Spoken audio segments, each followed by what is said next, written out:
ہم پیش کر رہے ہیں ایاک نعبد و ایاک نستعین. یہ آگے سے کہتے ہیں سن فریاد پیرا دیا پیرا میری فریاد سنی کن تھار کے ہو. وہ کہتے ہیں سلطان باؤ تو عبد القادر جیلانی کو مدد کے لیے پکارتے تھے.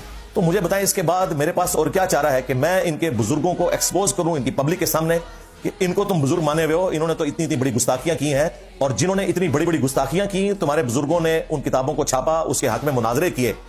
اب سمجھ لو کہ ان لوگوں نے قرآن و حدیث کوئی نہیں پڑھا ہوا تھا, انہیں پتہ ہی نہیں تھا کہ اصل دین کیا ہے. اپنے بزرگوں سے یہ متنفر ہوں تو رسول اللہ کے ساتھ یہ جڑیں گے. یعنی کہ میرے نبی صاحب ہے ہی کوئی نہیں, تیرے بابے تھے شے ہی کوئی نہیں. یہ نعرہ ہم نے اس لیے بلند کیا ہے کیونکہ یہ بابے انہوں نے رسول اللہ کے دین کے مقابلے کے اوپر کھڑے کیے ہیں صلی اللہ علیہ وآلہ وسلم. بابے مارنا ہماری مجبوری تھی, شوق نہیں تھا. اے ربو ہی مارے گئے بچ. جو انہوں نے غداری کی تھی نا رسول اللہ کے ساتھ صلی اللہ علیہ وآلہ وسلم, اس کا انجام یہی ہونا تھا. اور یہ اللہ کی سنت ہے کہ اللہ تعالیٰ موسیٰ علیہ السلام کی پرورش فرعون کے گھر میں کرتا ہے.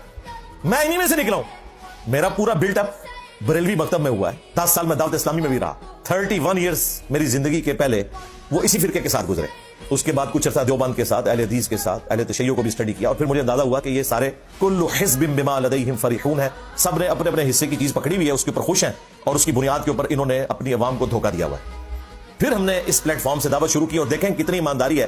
آج تک جب بھی کوئی فرقہ لانچ ہوا ہے نا تو وہ اپنی کتاب لکھ کے یہ کہتا ہے باقی سارے کافر ہیں, ہم مسلمان ہیں, یہ سارے جہنمی فرقے ہیں, ہم جنتی فرقہ ہیں, انہیں چندہ دینا حرام ہے, ان کے پیچھے نماز پڑھنا حرام ہے. ہم نے فرقہ بھی لانچ نہیں کیا. ہم نے کہا نمازیں ان کے پیچھے پڑھیں گے, چندے ان کو دیں گے, ہمارے بھائی ہیں, بھگوڑے ہو گئے ہیں. جو مولا علی نے کہا تھا خوارج ایک ایسی قوم ہے جس نے ہم سے بغاوت کر لی ہے, مسلمان ہی ٹریٹ کیا.